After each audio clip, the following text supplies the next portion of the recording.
A detective who worked on researching an explosive Fox News story is today taking the channel to court, alleging they defamed him in a deliberate effort to help Donald Trump deny Russia was behind the election hack.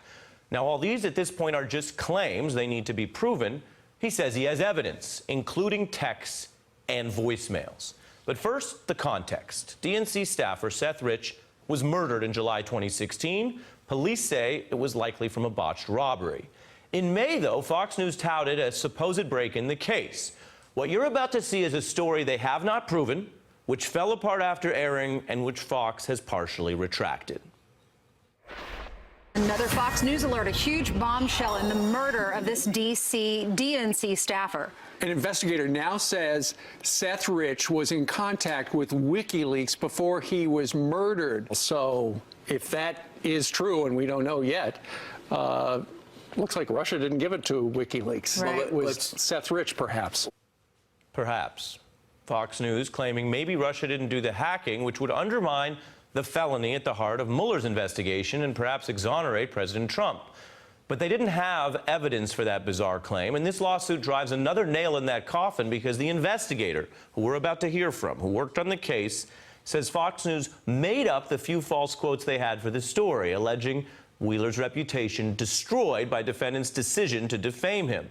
And that's not all. Wheeler also says the White House was in on all this, and he has the evidence to prove it. Wheeler saying a key volunteer Fox investigator left him a voicemail saying, quote, "We have the full attention of the White House on this. Tomorrow, let's close this deal, whatever we've got to do." And texting, quote, "Not to add any more pressure, but the president just read the article. He wants the article out immediately. It's now all up to you," end quote. Wheeler argues that was true and the White House was involved in the retracted story. But if this was not true, well, that would help the White House, but not Fox News, if their volunteer investigator was lying while teeing up the story, or if the investor in all of this was lying. Now, that is one side of the case. Fox is fighting this case today and denying all of these allegations, saying, quote, "The accusation that FoxNews.com published the story to help detract from coverage of Russia collusion is erroneous. The retraction of this story still being investigated internally, and we have no evidence that Rod Wheeler was misquoted." And the White House said this today. Did the president know about the story pre-publication, and did he have an influence on the way the story was written? The president had no knowledge of the story, and it's completely untrue that he or the White House involvement in the story. I want to be clear with you as we proceed. There are two sides to this story. We here at The Beat have invited the White House on this show to elaborate an open invitation this week. Tonight, we have another side of the story. Rod Wheeler, the plaintiff in this case, and Douglas Wigdor, Rod Wheeler's attorney. Rod, what are you claiming, and when did this entire incident change for you? Because initially, you were voluntarily involved. That's right. Well, I was asked to get involved in conducting an investigation, a murder investigation of Seth Rich, and that's why I got involved, so I could try to find out who killed this guy. During the course of my investigation, there was a lot of things that came up. There was a lot of suspicious information that I was learning, as far as possibly even the DNC being involved to some degree. I don't know. But what I decided to do was to, take all of the information I got and give it to the police department, like you should do in any case, and go from there. But halfway through the investigation, and then up until the point in which this article was released by Fox, there were these quotes in there from me supposedly saying that I knew for a fact that Seth Rich, the decedent, had been in contact with WikiLeaks, emailing them emails. Well, that was not true. Fox News reporting you as the source, right, linking the DNC staffer to this hacking. You're saying at the time that was false. Right. The reporter from Fox News, Malia Zimmerman, she wrote that story. I immediately challenged her, and I said, "Malia, that's just simply not true. You and I both know this isn't true." And she said, "Well, her bosses told her to leave those quotes in there." And I said, "Why would you leave something in an article that you know is not true?" And that's why we're here today. Why do you think, as you allege, they made up quotes from you? Well, I think, I know for a fact that Ed Butowski, who was the individual that was funding my investigation, he had been in contact with people from the White House, and he was the one that was pushing this Russian hacking narrative, by the way, that I didn't know a whole lot about because I wasn't, trying to debunk a narrative or support a narrative. I was trying to find a murderer. I do know that, and Ed even admitted himself. And then I think the bottom line with all of this, Ari, is the fact that the reporter herself from Fox News, she even admitted that she lied and put those quotes in there. I mean, she admitted that, but at the same time, to this day, they have not retracted that. As a result of those quotes in her story, it's then damaged my credibility and my integrity. Let's look at Fox News when you did go on with Hannity.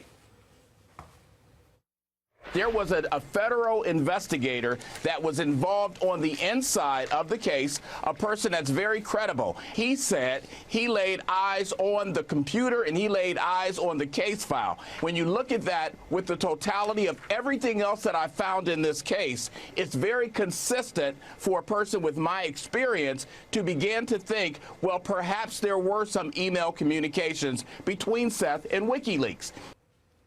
If you were so concerned at the time, why did you go on Fox News and make that claim? Well, I think that claim was true. Think about it. If this investigator, this FBI investigator that was developed by the Fox News person, if that person, what they're saying is true, coupled with everything else that I have been finding in my investigation, then any investigator would say to themselves, well, maybe his death was a result of something related to his job. So you're saying, I just want to be clear, you're saying at that moment you were telling the truth because you were relying on misinformation? So in your mind, you Exactly. I was relying on And then when did you change your mind?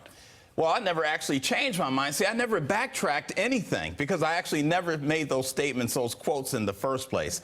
The day after that story was released is immediately I confronted that reporter and I told her, you need to take these things out of the article. She never did that. So I mean, really the difference between what you just played and what was in the May 16th article is that in the clip, he's talking about a source that allegedly existed. We don't even know if this source existed. This is what Ed Butowski and Malia Zimmerman said.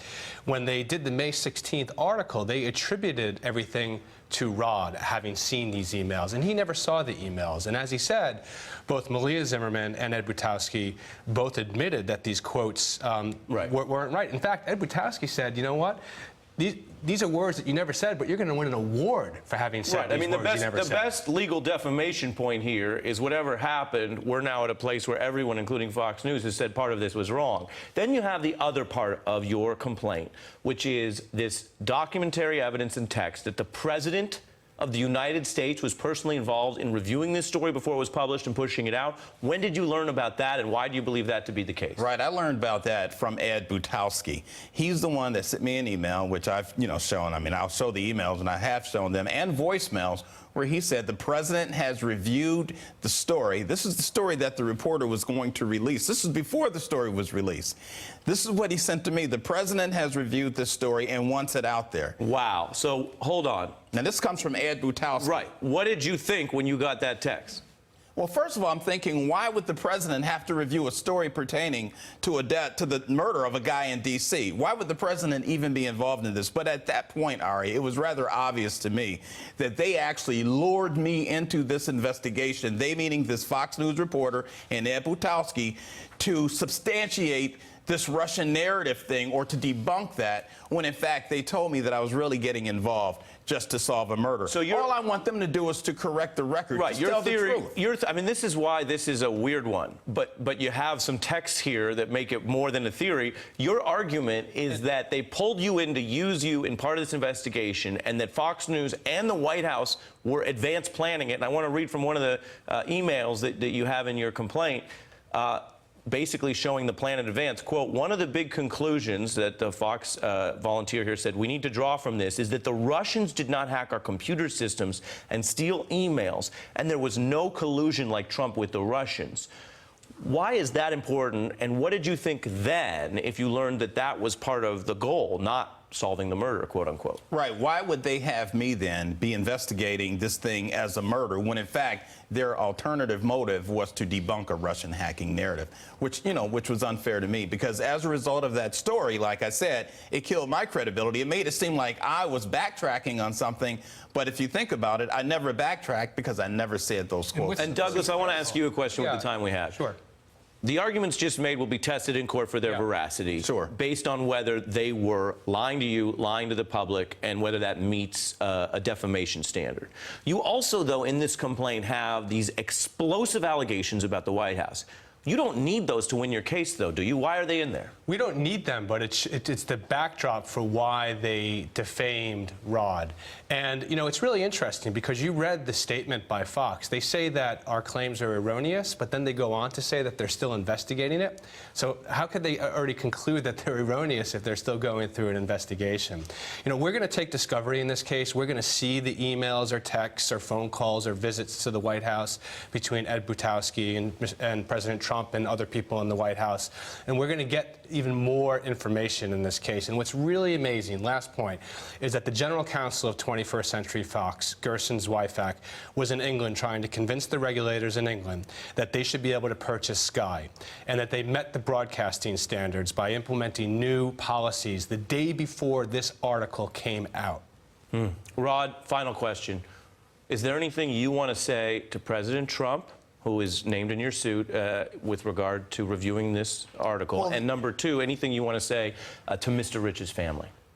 Well, I've already expressed my apologies to the Rich family that this thing even went in the direction that it did. And the only thing I would say to the president and to the Democratic Party is to butt out of police investigations and let the police department conduct their own homicide investigations. Because I don't think we would be here today if the DNC would not have been involved to some degree with this investigation with the D.C. Police Department. How was the DNC involved with the police department? Well, I said before on a Fox show that during my investigation, when I first reached out to the police department, Donna Brazile was the one that contacted the Rich family wanting to know why I was snooping around. Why would Donna Brazile even be involved in this situation if this is just a street murder? So I do think the DNC need to butt out of this police investigation, and Ed Butowski and the Republican Party as well. I don't know for a fact, Ari, and I know we don't have much time. I don't know for a fact if President Trump even knew about all of these things going on, but if I was to base it off of what Ed Butowski said,